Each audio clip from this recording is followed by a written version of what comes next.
ఓం గం గణపతయే నమః. ఓం శరదిందు సమాకారే పరబ్రహ్మస్వరూపిణే వాసరాపీఠ నిలయే సరస్వతీ నమోస్తుతే. శ్రీ మహాసరస్వత్యై నమః. గురుబ్రహ్మ గురుర్విష్ణు గురుర్దేవో మహేశ్వరః. గురు సాక్షాత్ పరబ్రహ్మ తస్మై శ్రీ గురవే నమః. శ్రీ గురుభ్యో నమః. మాతృభ్యో నమః. పితృభ్యో నమః. హరి ఓం. నీలాంజన సమాభాసం రవిపుత్రం యమాగ్రజం ఛాయామార్తాండ సంభూతం తం నమామి శనైశ్చరం. శనైశ్చరాయ నమః.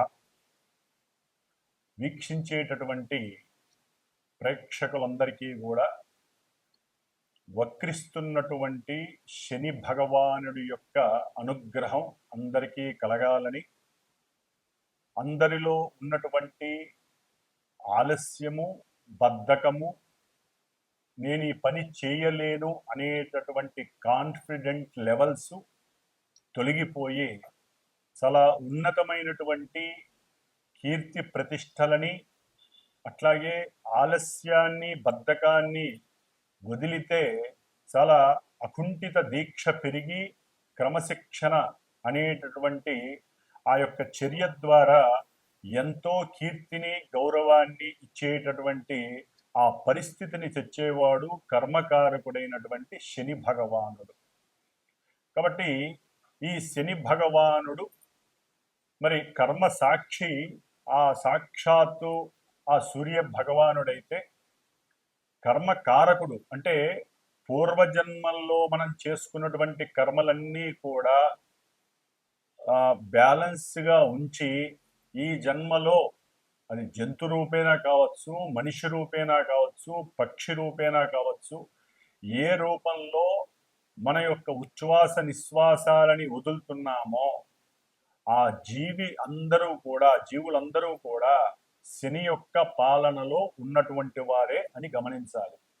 ఎందుకంటే మనకున్నటువంటి పంచభూతాలలో కనపడనటువంటిది వాయువు. ఇది మనసు కన్నా అతివేగంగా ప్రయాణం చేస్తూ ఉంటుంది ఈ వాయువు అనేటటువంటిది.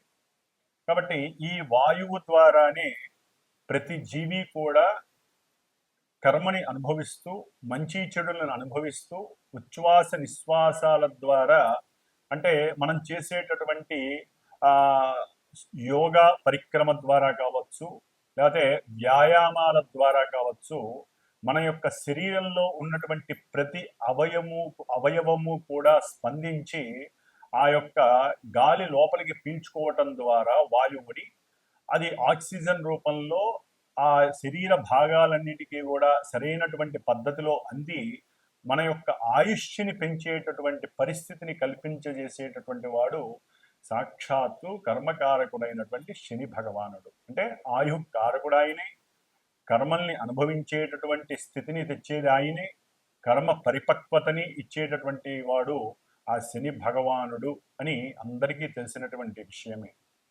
మరి ఆ శని భగవానుడు మార్చి 29వ తేదీ అర్ధరాత్రిన మీనరాశిలో పూర్వాభాద్ర నక్షత్రంలో తను రాశిని చక్కగా మారి ఆ మీనరాశిలో సంచరిస్తూ జూలై 13వ తేదీ వరకు అదే రాశిలో చక్కగా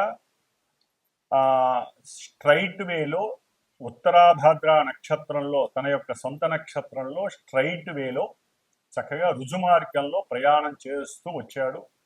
దీని ద్వారా, ఈ ప్రయాణం ద్వారా కొంతమందికి ఏలినాటి శనులు, అష్టమ శనులు, అర్ధాష్టమ శనులు, వేధాశని దోషాలు ఇవన్నీ కూడా చక్కగా పరిచయం అయినాయి. దాదాపుగా ఏప్రిల్, మే, జూన్, జూలై దాదాపు 120 రోజులు బట్టి కూడా 135 రోజులు బట్టి చక్కగా శని యొక్క అనుగ్రహాన్ని పొందుతున్నారు అని కూడా అనుకోవచ్చు. మరి ఈ జూలై 13వ తేదీన ఏంటి విశేషం అంటే రవి యొక్క గమనాన్ని బట్టి ఆయన నుంచి అంటే సూర్య భగవానుడి నుంచి ఎంతెంత దూరంలో ఏ గ్రహము ఉంటే ఆ రాశిలో ఉన్నటువంటి గ్రహం వక్రిస్తుంది. మనకు ముఖ్యంగా వక్రించేటటువంటి గ్రహాలలో శని భగవానుడు లాంగివిటీ ఎక్కువ కాలం వక్రిస్తాడు. గురు భగవానుడు ఆయన ఆల్రెడీ వక్రించాడు, ఆయన ఇప్పుడు రుజుమార్గంలో ఉన్నాడు. బుధుడు వక్రత్వం లేదు, అస్తంగత్వం ఉంటుంది. శుక్రుడు వక్రిస్తాడు. రవిచంద్రుడికి వక్రత్వం లేదు. రాహుకేతువులు ఆల్రెడీ వాళ్ళు వక్రత్వంతోనే ప్రయాణం చేస్తూ తాట తీస్తూ ఉంటారు అందరికీ కూడా. మరి ఈ విధంగా శని భగవానుడు జూలై 13వ తేదీ నుండి దాదాపుగా 137 రోజులు దాటి 138వ రోజు అంటే నవంబరు ఈ సంవత్సరం 2025వ సంవత్సరం నవంబరు 28వ తేదీ వరకు కూడా అదే మీనరాశిలో 2 నక్షత్రాలు అంటే తన సొంత నక్షత్రంలో అక్టోబర్ 3, 2025 వరకు కూడా సొంత నక్షత్రంలో వక్రించి ఉండటం. ఆ తదుపరి వెనక్కి వస్తాడు ఆయన, అంటే పూర్వాభాద్ర నక్షత్రంలో మళ్ళీ వక్రత్వాన్ని నవంబర్ 28 వరకు కూడా చారసలుపుతూ ఉంటాడు. దీని ద్వారా ఈ యొక్క శనిగ్రహ ప్రభావం, వక్రత్వం అంటే ఏ గ్రహమైనా సరే ముఖ్యంగా తన యొక్క రుజుమార్గంలో ప్రయాణం చేసేటప్పుడు దాని యొక్క దృష్టులు ఒకలా ఉంటాయి, వక్రించినప్పుడు దాని యొక్క దృష్టులు మరొకలా ఉంటాయి. ముఖ్యంగా శాస్త్రరీత్యా శుభగ్రహాలు గనక వక్రిస్తే అవి శుభ ఫలితాలను ఇస్తాయని, పాపగ్రహాలు అనగా మనకి కుజుడు కానివ్వండి, శని కానివ్వండి వక్రిస్తే అవి పాప ఫలితాలను ఇస్తాయని చెప్పి మనకి శాస్త్రంలో చెప్పబడి ఉంది. మరి ఈ శని మహానుభావుడు పాపి కాబట్టి ఆయన వక్రించడం ద్వారా కొన్ని ఇబ్బందికరమైనటువంటి పరిస్థితులు ఎదుర్కొనేటటువంటి కొంతమంది రాసుల వారు ఉండే అవకాశం ఉంటుంది. మరి శని ముఖ్యంగా మన యొక్క 12 రాశులలో మకర రాశికి, కుంభరాశికి అధిపతి. అంటే కర్మస్థానానికి, అభీష్ట స్థానానికి, అంటే కర్మ ద్వారా మనం చేసినటువంటి ఏ పనికైనా సరే అభీష్టం సిద్ధిస్తుందా, నెరవేరుతుందా, లేకపోతే బెడిసి కొడుతుందా అనేటటువంటి రెండింటినీ కూడా ఈ శని భగవానుడికే ఇచ్చి ఉన్నారు మకర కుంభరాశుల ద్వారా. అట్లాగే సహాయము చేసేటటువంటి గుణము, సహాయకత్వమైనటువంటి కారకత్వము కుంభరాశిలో ఉంది. తనకి తనే అనుభవించాలనుకోవటం మకర రాశిలో ఉంది. కాస్త స్వల్ప దోషాలు ఉంటాయి రెండింటికి, కానీ అధిపతి శని భగవానుడే. కాబట్టి ముఖ్యంగా ఈ మనకు ఉన్నటువంటి 27 నక్షత్రాలలో జలరాశి అయినటువంటి కర్కాటక రాశిలో ఉన్నటువంటి పుష్యమి నక్షత్రము, మరలా జలరాశి అయినటువంటి వృశ్చిక రాశిలో ఉన్నటువంటి అనురాధ నక్షత్రము, జలరాశి అయినటువంటి మీనరాశి, ఇప్పుడు ప్రెజెంట్ శని భగవానుడు ఉన్నటువంటి నక్షత్రము ఉత్తరాభాద్ర నక్షత్రం, సొంత నక్షత్రంలో ఉన్నాడు. మరి ఈ యొక్క కర్కాటక రాశి, వృశ్చిక రాశి, మీనరాశి ఈ 3 జలరాశుల్లో భూతత్వ వాయుతత్వ గ్రహమైనటువంటి శని భగవానుడు ఆయన పరిపాలిస్తూ ఉంటాడు నక్షత్రాల ద్వారా. కాబట్టి ఆ నక్షత్రాలలోకి వచ్చినప్పుడు చంద్రుడు వారి యొక్క మానసికమైనటువంటి చర్యలు కొంతమందివి ఇబ్బందికరంగా ఉండే అవకాశం ఉంటుంది. కొంతమంది జాతకాలలో కనుక శని భగవానుడు చాలా ఉన్నతమైనటువంటి స్థితిలో ఉంటే వారికి అనుకూలమైనటువంటి పరిస్థితులు ఉంటాయి. ఏదైనా మనం పుట్టినటువంటి డేటు, టైము, ప్లేస్ని బట్టి మన యొక్క జన్మజాతకం మీద గ్రహాల యొక్క స్థితిగతులు ఆధారపడి ఉంటాయి. అంటే మనకున్నటువంటి 12 రాశులు భావాలుగా మారతాయి, లగ్నంగా మారుతుంది. లగ్నం నుండి ఏ గ్రహానికి ఆధిపత్యము, శుభమా అశుభం కలిగిందా, దాన్ని బట్టి మనకి జాతకం నడుస్తూ ఉంటుంది. దాన్ని బట్టి ఆ గ్రహము ప్రస్తుతానికి వీరి యొక్క చంద్రుడు అంటే మనఃకారకుడు, చంద్రుడి నుండి ఏ రాశుల్లో ఉన్నాడు, ఏ నక్షత్రాల్లో ఉన్నాడో చూసుకుంటూ దీన్ని వెరిఫై చేస్తే గనక అప్పుడు ఫలితం అనేది కనపడడానికి అవకాశం ఉంటుంది. ఎందుకంటే ఎంతోమందికి, కొంతమందికి మరి పనులు సక్రమంగా సాగవు, దగ్గర దాకా వచ్చి దూరం అయిపోతూ ఉంటాయి ఈ శని యొక్క ప్రభావం వలన. అట్లాగే జాతకాలలో, జన్మజాతకాలలో కనుక శని చంద్రుల యొక్క స్థితి కానీ, యుతి కానీ, కలయిక కానీ, ఒకరి నక్షత్రంలో ఒకళ్ళు ఉండటం ద్వారా కానీ ఈ విధంగా వాళ్ళిద్దరికీ గనక సత్సంబంధాలు ఉన్నట్లయితే ఆ యొక్క జన్మలగ్నాన్ని బట్టి ఆ భావాలు దెబ్బతింటాయి. దెబ్బతింటం అంటే ఆలస్యం అవ్వటం, ఒకటికి 2-3 సార్లు జరగటం, అంటే వివాహాల విషయంలో, ముఖ్యంగా వివాహ విషయంలో, ఉద్యోగ విషయాలలో, అట్లాగే సంతాన విషయంలో. ఎందుకంటే శని ఆ, ఆలస్యాన్ని సూచిస్తాడు ప్రతి విషయంలో, కానీ స్టాండర్డ్ సూచిస్తాడు, స్థిరత్వాన్ని. కాబట్టి కానీ చంద్రుడితో లింక్ అంత మంచిది కాదు. మానసికంగా ఎప్పుడు విచారాలని వికారాలని కలుగు చేస్తూ ఉంటాడు. సరే, శశిమంగళ యోగం అనేటటువంటిది అది కొంతమంది లగ్నాలలో కలుగుతూ ఉంటుంది. ఆ దశలు అంతర్దశలు వచ్చినప్పుడు వారికి శశిమంగళ యోగం మనకి ఉన్నాయన్నమాట. ఆ యోగాలలో వారికి యోగాన్ని ఇస్తాడు. అది తర్వాత విషయం, అది జన్మజాతకం చూస్తే గానీ తెలియదు. కాబట్టి మరి ఈ శని భగవానుడు ఇప్పుడు వక్రిస్తున్నాడంటే ఆయన ఇప్పటి వరకు కొన్ని రాశులు వారికి, మేషాది ద్వాదశ రాశుల వాళ్ళకి కొంతమందికి ఏలినాటి అష్టమ అర్ధాష్టమ శని ప్రభావాలు అధికంగా ఉంటాయి కదా. ఆ రాశుల వారికి ఈయన వక్రించడం ద్వారా పనుల విషయంలో కొంత ముందుకు వెళ్ళటానికి అవకాశం ఉంటుంది. ఎందుకంటే వక్రత్వం, పాపగ్రహం వక్రత్వం చెందడం ద్వారా ఆయన ఇచ్చేటటువంటి ఫలితాల విషయంలో మరి నిదానం అంటే తొందరగా ఇవ్వడానికి అవకాశం ఉంటుంది. కొలాప్స్ చేస్తున్నాడంటే లేదు, చక్కగా ఇవ్వడానికి అవకాశం ఉంటుంది. ఆ విధంగా కొంతమంది రాసుల వారు బయటపడి ఈ నవంబర్ 28 లోపల వరకు కూడా వారికి జరగవలసినటువంటి వివాహ ప్రక్రియలు కావచ్చు, సత్సంతాన విషయం కావచ్చు, లేదా ఈ యొక్క ఉద్యోగ విషయాలు కావచ్చు, ఏ పని ముట్టుకున్నా జరగనటువంటి వాళ్ళకి పనులు జరిగే అవకాశం ఉండొచ్చు, కోర్టు వ్యవహారాల విషయంలో సక్రమమైనటువంటి తీర్పు లభించవచ్చు. ఇట్లా ఎన్నో రకాలైనటువంటి శుభాలు జరగడానికి అవకాశం ఉంటుంది. కొంతమంది మేము శని నుంచి అంటే ఏళ్ళనాటి శనిలో అయిపోయినాయి, మేము ఫ్రీగా ఉన్నాం అనుకుంటారు చూసారా. అలాంటి వాళ్ళకి ఈ శని ఉన్నటువంటి వక్రత్వ స్థితి, ఆ యొక్క స్థితిని బట్టి, స్థాన స్థితిని బట్టి కొంత వ్యతిరేకమైనటువంటి ఫలితాలు కలగటానికి కూడా అవకాశం ఉంటుంది. కాబట్టి ఏదైనా సరే ఈ యొక్క శని దోషాలు పోగొట్టుకోవటానికి మీరు ఎన్ని విధాలుగా, అంటే శివాలయాలకు వెళ్ళి నవగ్రహాలకి చుట్టూ ప్రదక్షిణాలు చేయటం, నువ్వుల నూనెతో అభిషేకం చేయటం, 19 ఒత్తులేసి దీపారాధన చేయటం, ఈ విధంగా దానాలు ఇవ్వటం ఏ విధంగా చేస్తారో మంత్రోచ్చారణ కలిగినటువంటి మాలాంటి బ్రాహ్మణుల ద్వారా జరిగేటటువంటి, అంటే ముఖ్యంగా పాపగ్రహాలకి వారు అనుభవిస్తున్నటువంటి పరిస్థితులు పోగొట్టుకోవటానికి సంకల్పము అనేది ఉంటుంది. సంకల్పము ద్వారా వారి కోరికని, లేకపోతే వారికి ఉన్నటువంటి ఇబ్బందుల్ని మనం చక్కగా గణపతి పూజ ద్వారా తెలియచేసి ఆ యొక్క శనిగ్రహ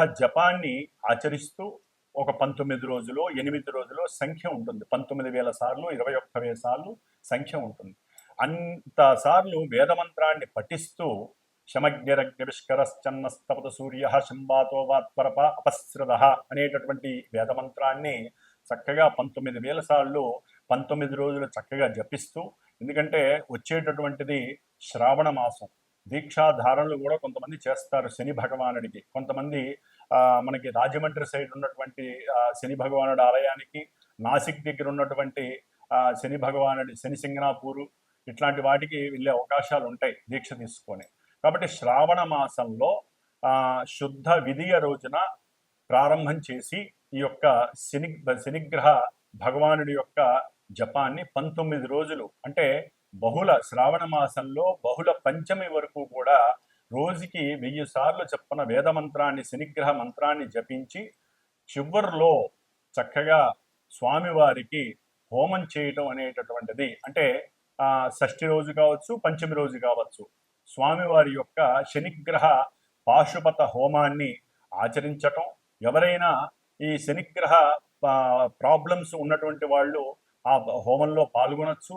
అట్లాగే అక్కడికే ఒక బ్రాహ్మడికి వస్తే ఆ బ్రాహ్మడికి శనిగ్రహానికి సంబంధించినటువంటి దానాలు మీరు చక్కగా ఇచ్చుకోవచ్చు. అవన్నీ కూడా అట్లాగే మా యొక్క శ్రీమాత జ్యోతిషాలయ పీఠంలో ప్రతి అమావాస్యకి కూడా నవగ్రహాలకి సంబంధించినటువంటి నక్షత్రాలు, అంటే పాప నక్షత్రాలు కొంతమందికి ఉంటాయి, వివాహానికి సంబంధించిన ఇబ్బందికరమైన నక్షత్రాలు కొన్ని ఉంటాయి, వాటికి సంబంధించినటువంటి, అట్లాగే అమావాస్య రోజుల్లో పుట్టినటువంటి వారి గురించి, ఎందుకంటే శని అమావాస్యకి అధిపతి శని భగవానుడు. కాబట్టి పితృశాపాలు, మాతృశాపాలు, కొన్ని పితృశాపాలు ఉంటాయి మెయిన్ ముఖ్యంగా. ఆ శాపాలు పోవటానికి కూడా అమావాస్య రోజున మా మా యొక్క పీఠంలో ఈ యొక్క నవగ్రహ నక్షత్ర సహిత శనిగ్రహ పాశుపత హోమము, మృత్యుంజయ హోమము ప్రతి అమావాస్యకి జరుగుతూ ఉంటుంది. కాబట్టి ఈ విధంగా శ్రావణ మాసంలో ఈసారి 2వ తారీఖు నుంచి మరి 19 రోజులు ఈ యొక్క జపము ఆచరిస్తూ 19 రోజులు కూడా ఉన్నంతలో నియమనిష్టలతో ఆచరిస్తూ ఎవరికి ఏ రకమైనటువంటి శుభాలు జరగాలో అది నిత్య సంకల్పంలో చెప్తూ ఆ హోమాన్ని చేయటం అనేటటువంటిది విశేషమైనటువంటి ప్రక్రియగా నేను పెట్టుకున్నాను. కాబట్టి ఎవరైనా దీంట్లో సంకల్పయుక్తంగా మనస్ఫూర్తిగా చేయించుకోవాలనుకుంటే నన్ను సంప్రదించగలరు ఫోన్ చేసి. కాబట్టి ఈ విధంగా శని భగవానుడి యొక్క వక్రత్వం వలన కొన్ని ఆలస్యంగా జరగాల్సినవి ఫాస్ట్గా జరిగే అవకాశాలు ఉంటాయి. ఆయన యొక్క దృష్టి ప్రభావం కూడా ఇప్పటి వరకు 12వ తారీఖు వరకు పడేటటువంటి దాన్ని బట్టి కొంచెం ముందు రాశి మీద పడే అవకాశం ఉంటుంది. కాబట్టి అవి ఏమేమి రాశులు, మేషం నుంచి ద్వాదశ రాశుల వారికి వక్రత్వం కలిగినటువంటి శని భగవానుడు ఏ విధమైనటువంటి భావాల మీద ఏ విధమైనటువంటి పరిస్థితుల్ని కలుగజేస్తాడో మనం చక్కగా తెలుసుకుందాం. కాబట్టి 138 రోజులు శని వక్రత్వం వలన ఎన్నో మధ్యలో మనకి కుజుడు కూడా ఈ నెల 29 నుంచి ఆయనకి ఎదురుకుండా వస్తాడు. కాబట్టి అది నెక్స్ట్ ఏదైనా వీడియోలో తెలియజేస్తాను. ఈ శని కుజుల యొక్క విపరీతమైనటువంటి దృష్టి విభేదం అనేటటువంటిది చాలా ఇబ్బందులు కూడా కలుగజేస్తుంది ప్రపంచానికి. అట్లాగే కొన్ని రాశుల వారికి కూడా ఆ ఇబ్బందులు కలుగజేస్తే అది నెక్స్ట్ వీడియోలో తెలియజేసుకుందాం చక్కగాను. కాబట్టి ఈ వక్రత్వపు శని యొక్క దోషాలు ఏ విధంగా ఉంటాయి, ఏ విధంగా కొంతమంది లాభపడతారో చక్కగా మనం తెలుసుకుందాం. ఓం శం శనైశ్చరాయ నమః. మేషరాశి వారికి ఈ నెల జూలై 13వ తేదీ నుండి దాదాపుగా 4 నెలల పైన వరకు కూడా, అనగా నవంబర్ 28వ తేదీ వరకు శని భగవానుడు మరి జూలై 12వ తేదీ వరకు వీరికి ఏలినాటి శని ప్రభావం మార్చి 30 నుంచి ప్రారంభమైంది. దాని వలన వీరికి కలిగినటువంటి ఇబ్బందులు అన్నీ ఇన్నూ కాదు, ఏదో రకంగా ఇబ్బందులు కలుగుతూనే ఉన్నాయి. అయితే ఈ యొక్క శని భగవానుడు ఇప్పుడు వక్రించాడు జూలై 13వ తేదీ నుండి. అంటే పాపత్వ ప్రభావాన్ని ఇచ్చేటటువంటి శని భగవానుడు వక్రించడం ద్వారా అది సమక్షేత్రమైనటువంటి 12వ రాశి, మేషానికి 12వ రాశిలో ఉన్నటువంటి వృత్తికారకుడు లాభకారకుడైనటువంటి శని వక్రించాడు.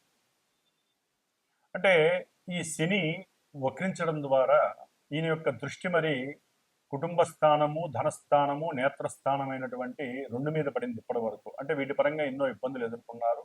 ఉద్యోగంలో ఆలస్యాలు, పోస్టు అంటే వేరే చోటికి ప్రమోట్ చేయటం లేకపోతే పోవటం, ఇలాంటివన్నీ మేషరాశి వారికి జరిగి ఉండొచ్చు. అయితే వక్రించినటువంటి ఈ శని ముఖ్యంగా 10, 11 అంటే 10వ స్థానం కర్మస్థానము, అట్లాగే కీర్తి, గౌరవాన్ని, ప్రతిష్టల్ని ఇచ్చేటటువంటి ఉద్యోగ భద్రతని, ఉద్యోగ పటిష్టతని, ఆ ఉద్యోగంలో సరైనటువంటి క్రమశిక్షణని కూడా కలుగజేసేటటువంటి శని భగవానుడు 12లో ఉండి వక్రించడం ద్వారా ఆయన డిసప్పాయింట్మెంట్స్ని ఇవ్వడు. ఆలస్యాలు అంటే కొంతమంది ఉద్యోగం ఇంకా రావట్లేదు, ఎక్కడో వాళ్ళకి ఉద్యోగం ఓకే అవుతుంది, అపాయింట్మెంట్స్ అనేవి రావు. ఎందుకు రావో అర్థం కాదు. అసలు వస్తుందో రాదో అని ఒక మీమాంస, కానీ వస్తుందని ఒక నమ్మకం. ఇవన్నీ వారిని సతమవుతూ చేస్తూ ఉంటాయి మేషరాశి వారిని. కాబట్టి ఇప్పుడు వక్రించడం ద్వారా శని ఆ ఫీలింగ్స్ని పోగొట్టి ఈ 4 నెలల్లో ఏదో రకంగా మేషరాశి వారికి వృత్తి విషయంలో ఒక నిర్దిష్టమైనటువంటి పరిస్థితిని ఇచ్చేస్తాడు. అంటే లాభాన్ని ఇవ్వడానికి ఆయనకి శక్తి లభిస్తుంది. ఆయనకున్న పాపత్వపు శక్తి తగ్గుతుంది కాబట్టి ఆలస్యాన్ని ఆయన ఫాస్ట్గా ఇవ్వటానికి అవకాశం ఉంటుంది వృత్తి ఉద్యోగాలలో. అట్లాగే ఏదైనా సరే మరి శని ఆయుష్ను ప్రసాదించేవాడు. ముఖ్యంగా ఆయన యొక్క దృష్టి శత్రు రోగ రుణస్థానాల మీద పడుతోంది ఇప్పటి వరకు. వక్రించడం ద్వారా ఆయన దృష్టి లెవెల్స్ తగ్గుతాయి. ఆయన అక్కడే ఉంటాడు, వక్రించినంత మాత్రాన ఆయన వెనక్కి వెళ్ళిపోడు, అదే రాశిలో చక్కగా మీనరాశిలోనే ఉంటాడు. ఆయన దృష్టి పడాల్సిన చోట పడదు, కొంచెం వెనక్కి రావడం ద్వారా కొంచెం సైడ్గా జరుగుతుంది. కాబట్టి ఆ ఆరోభావం పైన పడేటటువంటి ఆ యొక్క శని దృష్టి యొక్క ఆ స్థితి తగ్గడం ద్వారా, ఆ యొక్క స్థాయి తగ్గడం ద్వారా ఎవరికైనా సరే ఉద్యోగంలో కింద వాళ్ళ వలన ఏదైనా ఇప్పటి వరకు ఇబ్బందులు కలిగితే ఇప్పుడు అది కాస్త లాభంగా మారుతుంది. వారంతా వీరిని కాస్త గౌరవించడం జరుగుతుంది. ఉద్యోగంలో చిన్న చిన్న ప్రమోషన్స్ ఏదైనా రావడానికి అవకాశం ఉంటుంది. శత్రువులు కొంత వారి యొక్క తప్పును తెలుసుకొని వీరు ఎటువంటి వారో తెలుసుకునే పరిస్థితి మేషరాశి వారికి కలుగుతుంది. అట్లాగే రుణాలు, ఏదైనా రుణ బాధలు ఉంటే ఇప్పటి వరకు వాళ్ళకి గొంతు పిసిగినంత పని అయ్యే అవకాశం ఉండుండొచ్చు. ఇప్పుడు కాస్త వాళ్ళల్లో కూడా కొంచెం పరివర్తన జరుగుతుంది. పరివర్తన జరిగి కొంచెం పర్వాలేదు, మీరు అవకాశం ఉన్నప్పుడు ఇవ్వండి అంటారు. కానీ మీకు కలిసి రావడం ద్వారా ఆ ధనాన్ని వారికి ఇచ్చే పరిస్థితి కూడా కలగడానికి అవకాశం ఉంటుంది. మేషరాశి వారికి ఇప్పటి వరకు దైవత్వం మీద కొంత నెగిటివ్ చర్యలు ఉన్నా కూడా దైవాన్ని నమ్మటం ద్వారా మాత్రమే మనం కొన్ని కర్మల్ని విముక్తి చేసుకుంటాము. కాబట్టి ఈ పూజా పునస్కారాలు చేసుకోవాలి అనేటటువంటి లోపల ఇష్టపూర్వకమైనటువంటి ప్రశాంతత కలుగుతుంది. దాని ద్వారా ఏకాగ్రత కూడా కలుగుతుంది. ముఖ్యంగా వీరు ఇప్పటి వరకు ఒంటరిగా ఉండటానికి మేషరాశి వారు కొంత ప్రయోగం చేసి ఉండొచ్చు. ఇప్పుడు నలుగురితో కలవటం, అన్నదమ్ములతో సఖ్యతగా మాట్లాడుకోవటం, అట్లాగే ఫ్రెండ్స్తో కాస్త మెర్జ్ అవ్వటం, వాళ్ళతో సాధక బాధకాలు చెప్పుకోవడం ద్వారా కొంత మనసు ఊరట కలిగే అవకాశం ఉంటుంది. కుటుంబం మీద వీరికి ఎక్కువగా రిగ్రెట్స్ అనేవి తగ్గే అవకాశం ఉంటుంది. ధనం మీద కూడా నష్టపోయే అవకాశం పోయి కొంచెం ధనాన్ని ఎలా దాచుకోవాలి, కుటుంబానికి ధనాన్ని ఏ విధంగా ఖర్చు పెట్టాలి, ఎంత దాచుకోవాలి, ఇలాంటి క్రమశిక్షణ పూరితమైనటువంటి పరిస్థితులు చక్కగా మేషరాశి వారికి కలుగుతాయి. కాబట్టి వక్రించిన శని ప్రభావం మేషరాశి వారికి ఒక ఇంటికి లాభాన్ని కలుగజేసే అవకాశం ఎక్కువగా ఉంటుందనే చెప్పుకోవచ్చు. అట్లాగే కొంతమందికి విదేశాలకి వెళ్ళాలి అని అనుకుంటారు. కుటుంబాన్ని వదిలిపెట్టి విదేశాలకు వెళ్ళాలి, డబ్బు సంపాదించడానికి కావచ్చు, వృత్తిరీత్యా కావచ్చు, లేకపోతే అన్నదమ్ముల్ని చూడడానికి కావచ్చు, లేకపోతే ఏదైనా స్నేహితులతో ఎంజాయ్ చేయడానికి కావచ్చు, ముఖ్యంగా తల్లిదండ్రులు ఎవరైనా ఉంటే వాళ్ళని తీసుకువెళ్ళటం కావచ్చు. ఇలాంటివన్నీ కూడా జరగడానికి అక్టోబర్ 3 తర్వాత శని గురు నక్షత్రంలోకి మారినప్పుడు ఇలాంటి శుభాలు జరగటానికి కొంతవరకు అవకాశం ఉంటుంది. ఏదేమైనప్పటికీ శనిగ్రహ ప్రభావం 12వ రాశిలో స్థానంలో స్థితి కలిగి ఉండటం ద్వారా మీరు కాస్త శనికి సంబంధించినటువంటి స్తోత్రాలు చదువుకుంటూనే ఉండాలి. ఆయన యొక్క ఫలితం తగ్గింది కదా అని చెప్పి మనం వదలకూడదండి. ఆ ప్రభావం మనకి ఎప్పటికీ మేషరాశి వారికి ఉంటూనే ఉంటుంది. కాస్త మనకి వెసులుబాటు కలిగిందని మాత్రమే అనుకోవాలి. వారు చేయవలసినటువంటి పూజాధికాలు, రుద్రాభిషేకాలు ఇలాంటివన్నీ కూడా చేసుకుంటూనే ఉండే పరిస్థితి చేసుకోండి. అట్లాగే ఏదైనా ఉంటే గురువుల ద్వారా, పీఠాల ద్వారా చేసేటటువంటి ఇలాంటి హోమాలు, లేకపోతే పూజలు, జపాలు ఇలాంటి వాటిల్లో కొంచెం పార్టిసిపేట్ చేసుకొని జీవితంలో ఇంకా ఎదగటానికి ఇది ఒక మహత్తరమైన అవకాశంగా మీరు భావించవచ్చు మేషరాశి వారికి. ఓం శం శనైశ్చరాయ నమః.